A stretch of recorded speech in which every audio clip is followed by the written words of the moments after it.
This was the week that opened 2026. It came with a flood of year-end predictions about what is going to happen this year.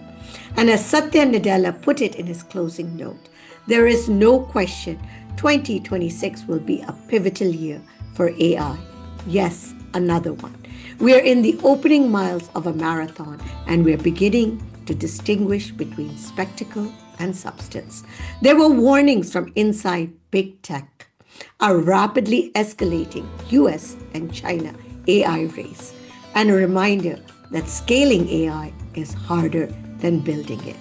From how programmers work to how companies deploy AI, to how nations will compete around it. This was the week that the bubble talk actually died down. Here are the top 9 things that happened in AI this week. So let's get started. At number 1, we've got Andrej Karpathy's closing note on LLMs. Andrej is the person who coined the terms jagged intelligence and vibe coding.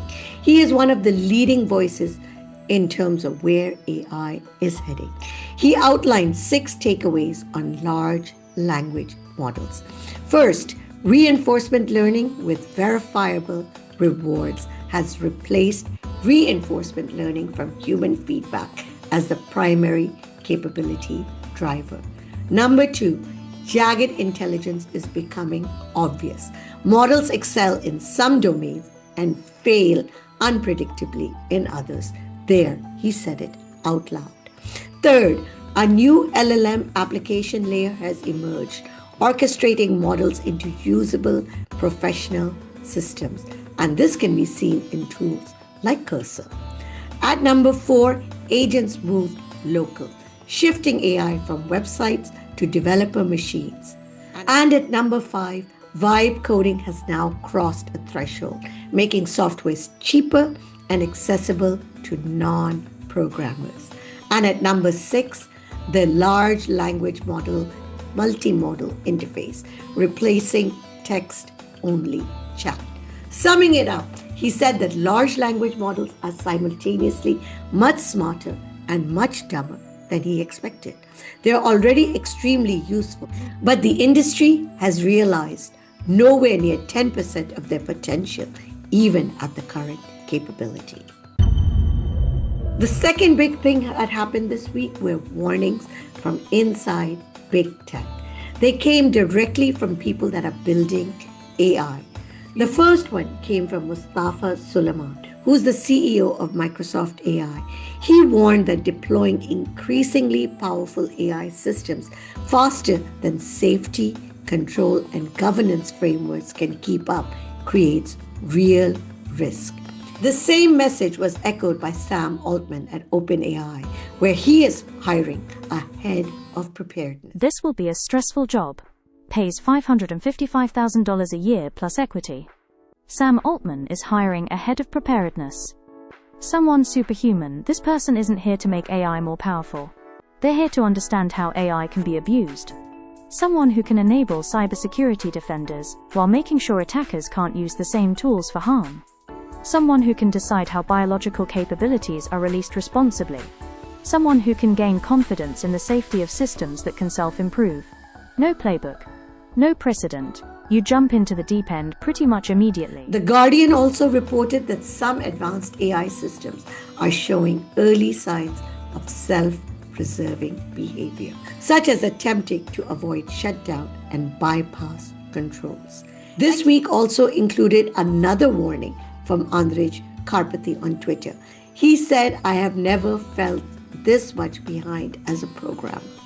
He warned that coding itself is being rewritten, with humans writing much less code and AI agents writing more, and that failing to adapt is now a skill gap. His message was blunt. If you're still debating whether this matters, you're already behind. On the consumer side, we had Adam Mosseri, CEO of Instagram. He warned us that AI-generated content is flooding platforms and blurring reality. He urged users to start with skepticism. Summing it up, you can't trust your eyes to tell you what's real anymore. These warnings came mostly from Silicon Valley. India's message this week was very different.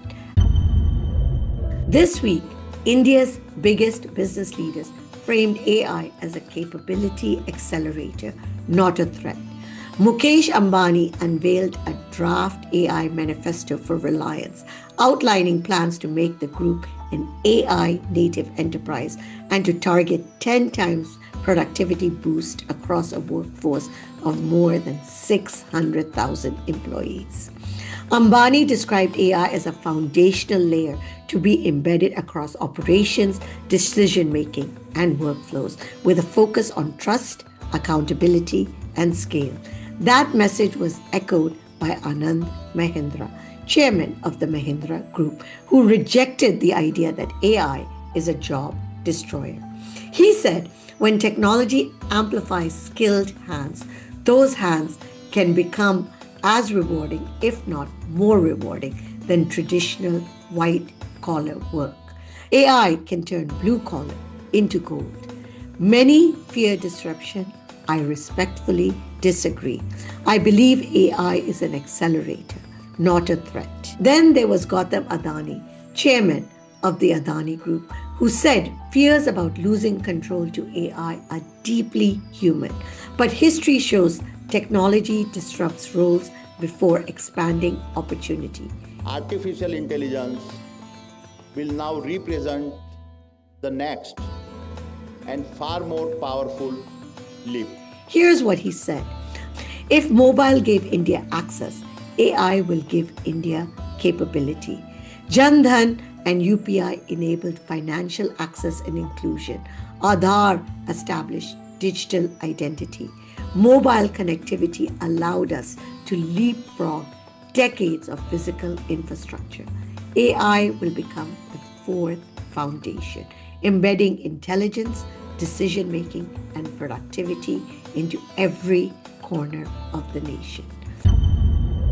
At number 4, we've got China and AI and the speeding up of the US-China AI race. China confirmed the launch of a national AI system that's connected to its supercomputing network, which is designed for autonomous scientific research. The system was launched on December 23rd, weeks after the US announced its Genesis mission. The US Genesis mission is a national initiative using AI and supercomputing to dramatically accelerate scientific discovery. Now the US and China race is shifting from models and chips to scientific discovery. China also disclosed that over 700 generative AI models have completed official government filings. This shows the scale at which things are happening in China. At the same time, China released draft rules regulating AI systems with human-like interaction. China's move signals that regulation is beginning to catch up with capability. At number 5 was the reality check. AI adoption at scale is still really hard. This week's reporting reinforced a persistent gap between AI capability and deployment. Salesforce publicly acknowledged scaling back some generative AI deployments after encountering operational reliability issues and customer trust concerns.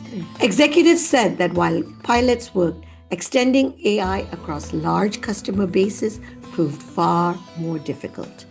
Also, a year-end report from Fortune echoed the same conclusion. Data readiness, talent shortages, and unclear ROI remain the major bottlenecks in AI deployment, especially in large enterprises and emerging markets like India. At number 6, Meta expands AI via acquisition. The news is out and it's big. Manus is joining Meta. Manus builds autonomous agent systems. Meta said the deal would help improve its own AI by giving people access to agents, tools that can independently execute complex tasks like market research, coding, and data analysis. The Manus team will also join Meta.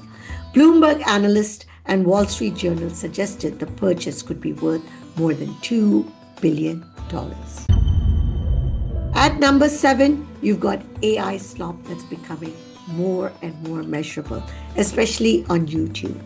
Despite YouTube's repeated assurances that it's tightening rules around how low-quality, mass-produced AI content, new research suggests such videos continue to flourish and make serious money. Over 20% of new YouTube uploads are now mass-produced AI content. These videos are typically cheap to produce, highly repetitive, and optimized to maximize clicks and watch time rather than deliver meaningful value. Collectively, these channels account for an estimated 63 billion views and around 221 million subscribers. And that brings us to number 8. An AI-generated video channel is topping the list. Brain rot is printing money. Meet Bandar Apna Dost. No story, no logic, just AI chaos. We laughed, we watched, we kept scrolling. Over 2 billion views, 2.8 million subscribers, about $4.5 million a year in revenue. Is it addictive? Definitely, yes, because the algorithm doesn't care about IQ. It cares about watch time. So while we're saying, yaar, this is so stupid, YouTube is saying, here's your next video. AI slop or good fun? You decide. And at number 9, we've got the Deepfake menace, which keeps growing. This week was another reminder of how fast AI-generated fake content is spreading. A viral video showing a leopard chasing a moving train circulated widely on social media.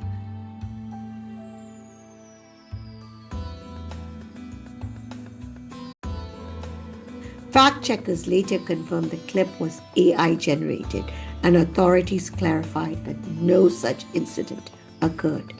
At the same time, Indian comedian and actor Bharti Singh warned fans about AI-generated images of her newborn son circulating online. She said people were emailing the family with fake images, forcing them to clarify that the visuals are not real. From fake wildlife attacks to fabricated images of children, the pattern is consistent because we had XAI again in the news.